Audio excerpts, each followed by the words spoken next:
Command Sergeant Major Edwards. God bless you, sir. How are you? I'm doing well, thanks. Good. I'm also going to call you Nick from here on out, but I wanted to be proper to start.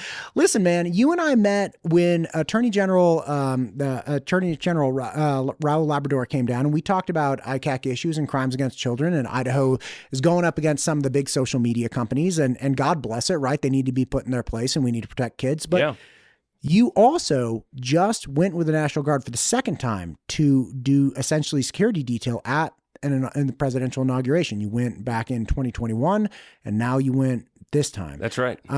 This is particularly interesting to me because I think there's a fever pitch that we're getting to with our political system where elected officials are getting threatened in the state of Idaho. We've had to pass laws recently protecting elected officials, telling people you can't go to their houses and you can't dox them. You can't do all these things to harass, intimidate, and threaten violence.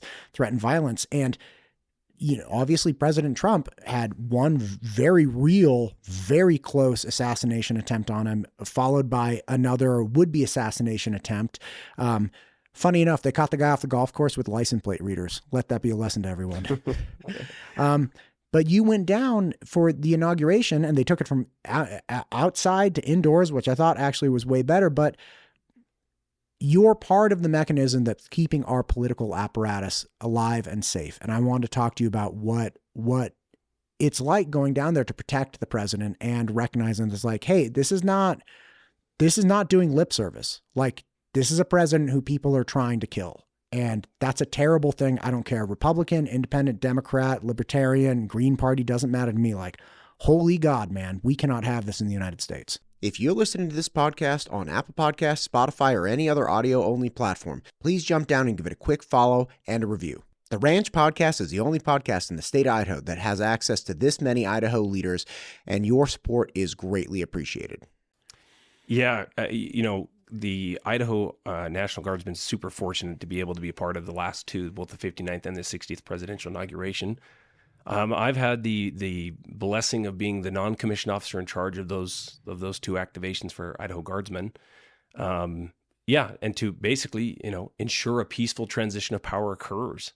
We're supporting all of the other National Guard units that are there. And that's the overall mission, is just to make sure that peaceful transition of power takes place. What was the sentiment like at this one? Because obviously we had January 6th back in 2021, and people were very worried about something analogous happening, or a lot more anxiety or potential violence at this. What was the mood in DC?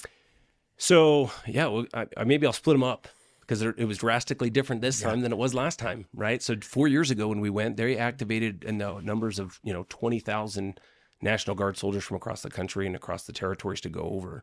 This time there was roughly 7, drastically smaller numbers. But I will say that this time felt significantly better planned.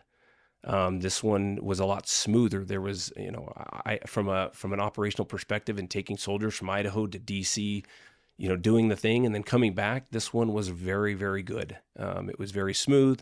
All went well last time as well, but just looked completely different. So, man, I'm glad you guys made it through. Yeah, it was great. Yeah, it was great. And it's unique. Idaho is, on this one, we were the heavy, we sent 334 soldiers from the Idaho Army and Air National Guard together. We got there, and when you compared our state to many other states around that also had, National Guards represented there, we were probably one of the biggest shows in town. Other states had representation, but not to the numbers that we had. We were just significantly bigger. 4 years ago, I can't remember the exact numbers of what other states had, but we were roughly 270, 280 soldiers and airmen. But quite a bit different this time. A lot more soldiers. Yeah, I've never been a serviceman.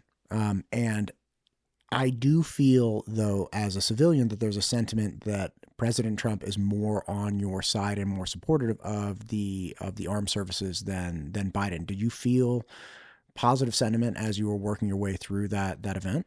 Yeah, on both, right? I feel like both inaugurations we were welcome there. I felt like they were both good, and all of the all of the things that we endured. Last time we got there, when we landed in DC, we were put up in some of the nicest hotels in Washington DC area. I think the vast majority of us stayed in the Hotel W, the Hotel Washington, which is right across the street from the White House off of Pennsylvania Avenue. They put soldiers in. That was the nicest housing I've ever lived in the Army. This time was drastically different.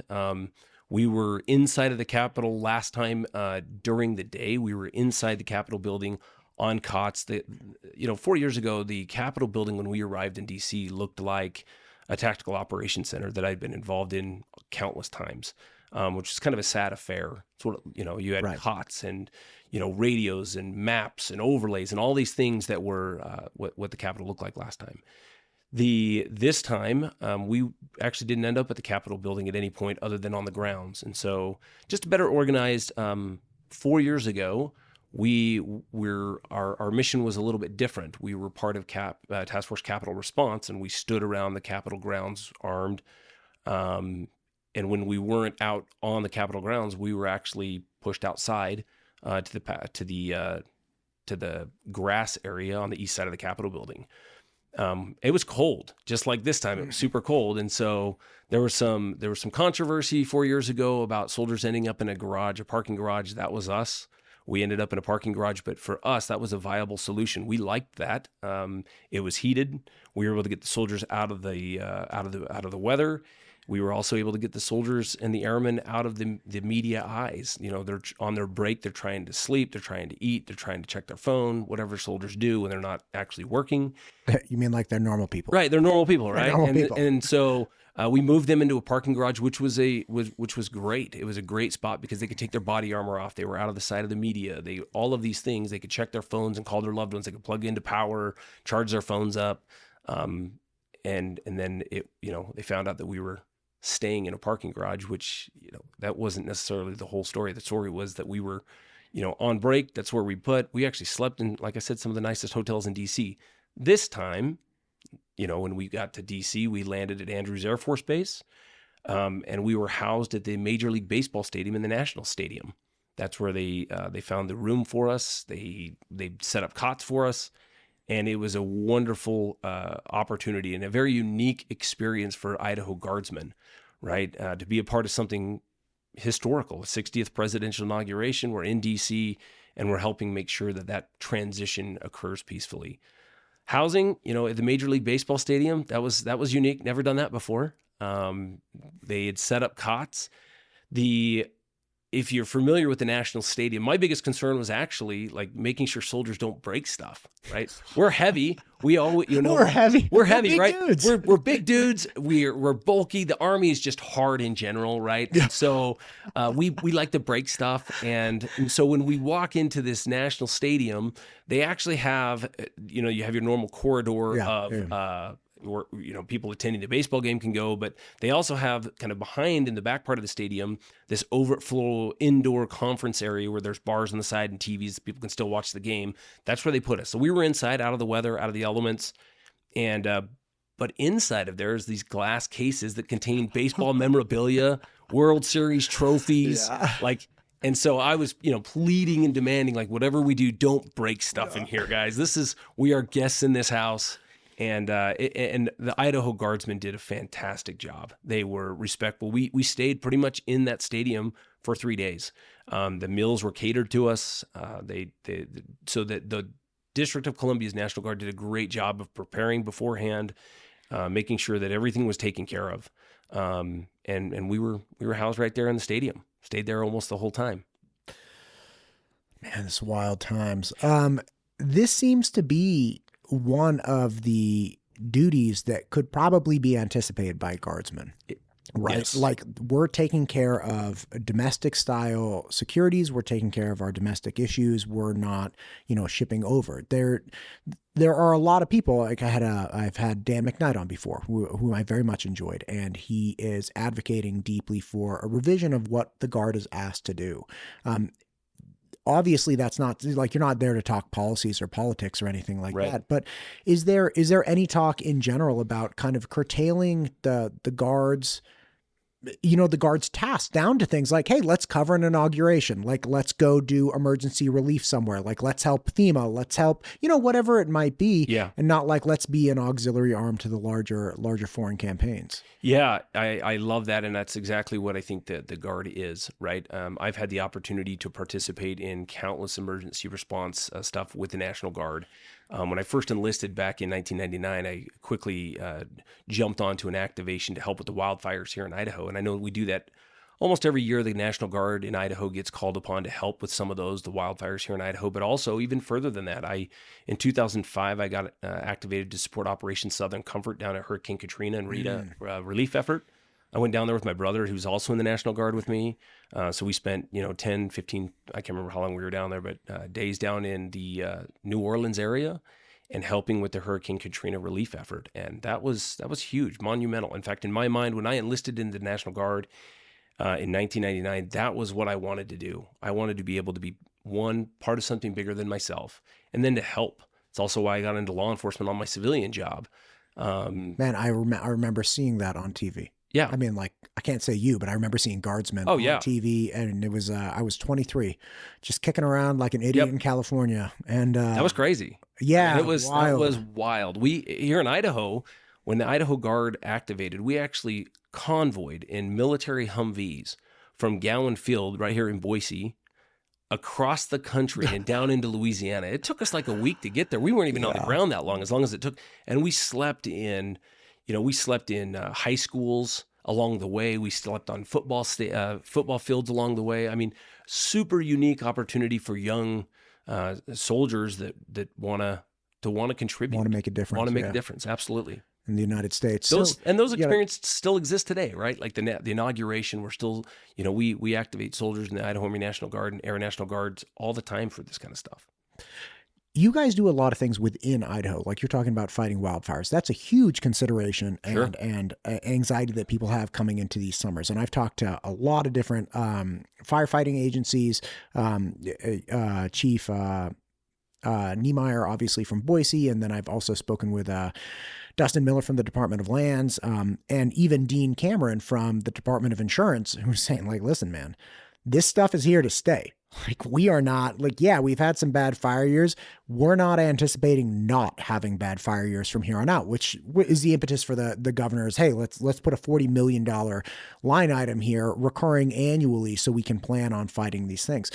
So you engage in those things. You also engage in search and rescue issues. I mean, obviously I believe ISP actually borrows your helicopters from time to time to go engage in search and rescue, but the Idaho National Guard does truly engage in things that protect or take care of or address Idaho issues. Absolutely, they do, 100%. And I can't speak to all of the things the National Guard does. I actually, on the military, I'm assigned as the non-commissioned officer in charge of the Idaho Training Center. I'm the command sergeant major for the Idaho Training Center, which covers all of those ranges that are south of Boise, out there past the prisons, all of those ranges out there.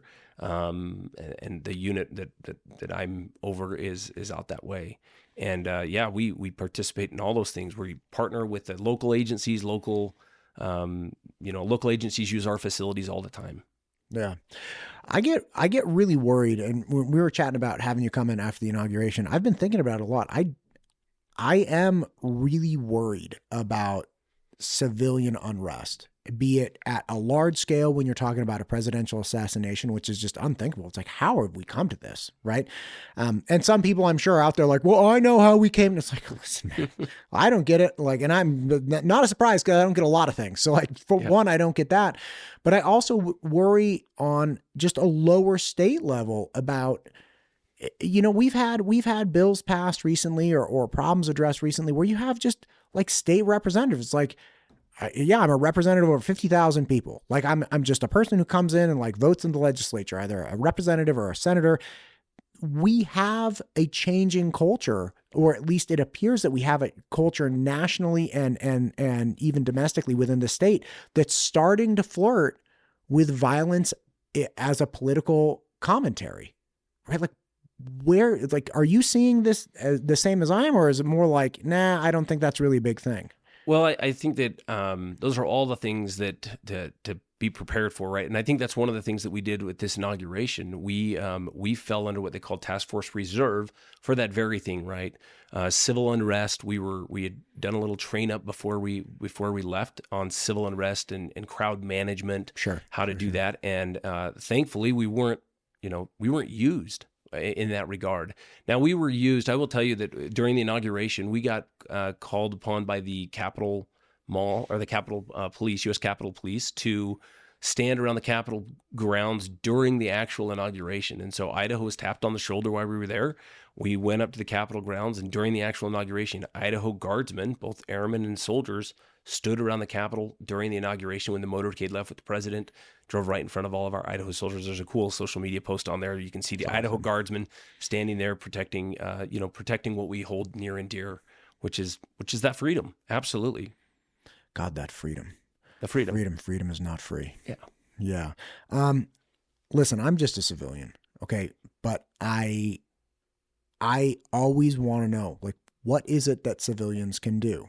And I get even anxious about asking. I love this question. Because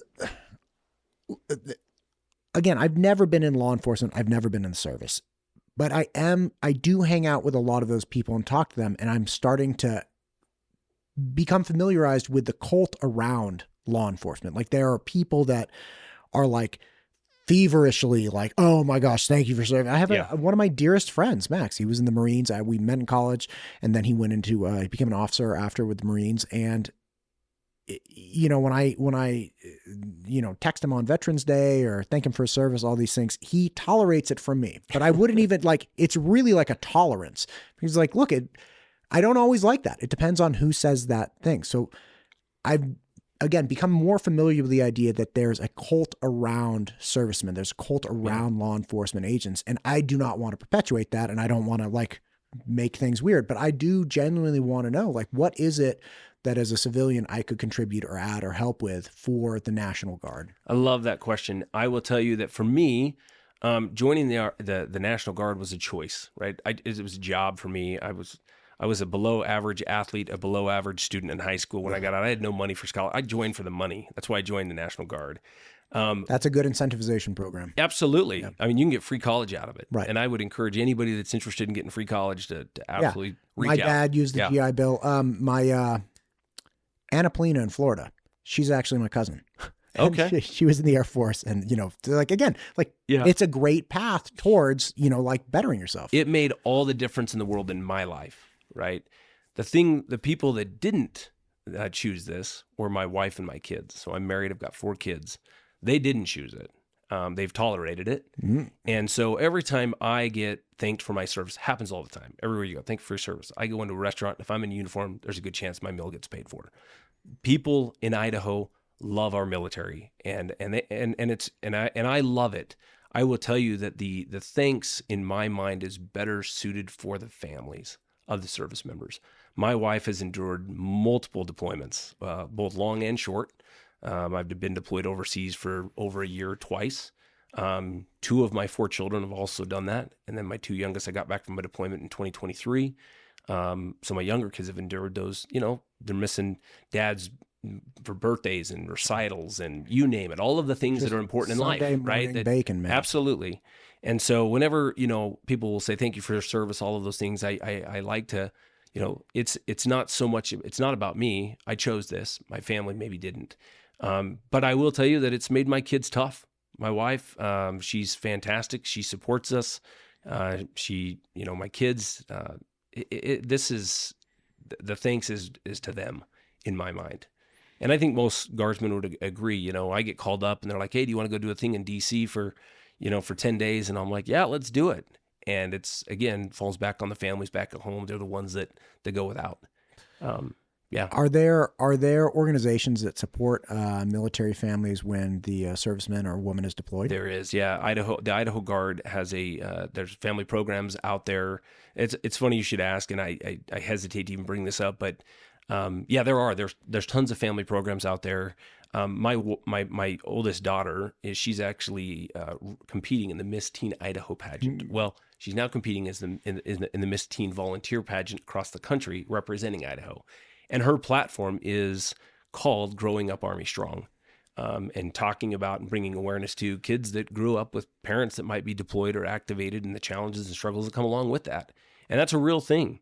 Kids, it's a challenge, especially for little ones. I actually feel like the last deployment that I just endured in 2023, I went through, my younger kids did better than my older kids, and they'd already done one, in 2010 to a deployment to Iraq. They'd experienced, but I felt like the younger kids do a little bit better. I don't know, just my insight. Just your opinion. Yeah, just my opinion. I would love to connect with somebody who runs some of the programs through the National Guard Absolutely. for families. Yeah. Because again, when I have the very good fortune of talking to a wide variety of people addressing like I put out a clip this morning or last night about a gal who lives in Caldwell and very unfortunately was just on a walk with her friend and found this gal like sitting freaking out in the middle of this walking path, and they get her up, like figure out like, hey, something's weird, right? Yeah. They take her back to the parking lot, and some guy jumps out of the bushes, like tries to take her away. Turns out it's this human trafficking thing, and it's horrific. And she's like, this older gal, she's like, listen, I'm not trying to get involved with human trafficking. I'm not trying to like dig up all this horrible, upsetting stuff, but this landed in front of me on a walking trail. And then she started getting educated, like, oh my gosh, this is everywhere, and I put that out and people are like, hey, how can we help? Like, right. I think there is a thirst for assistance and participation, community, and just assistance that is inherent in Idaho communities. And I want to make sure people ask, like, what are the organizations? How can we help? So again, I would love to be able to showcase some of those things so people in the community can understand, like, look, you want to help our Guard, right? You want to help these things. This is what we can do. Yes, there are absolutely family programs right on Gowan Field and throughout all of the units in Idaho have family program leads that they can absolutely volunteer time. Whatever you can volunteer, they will take the help for sure. Fantastic. Yeah. Listen, I'm not going to be able to get it right again. So I got it right first time, Nick. I really appreciate you. I appreciate you as an Idahoan. I appreciate what you do in the AG's office, trying to keep our kids safe on the internet. I appreciate you as a National Guardsman. And more than anything, I appreciate you taking the time today to come in and talk about this. I know today's a working day. It's a working day. It's a working day. So for you to come, get dressed up and come in here, it means a lot. Thanks, Matt. So please come back. Keep me posted on what's going on with the National Guard. I'd love to talk to one of those organizations, and let's keep the conversation going. Perfect. All right. Thank you, sir. Thanks, man.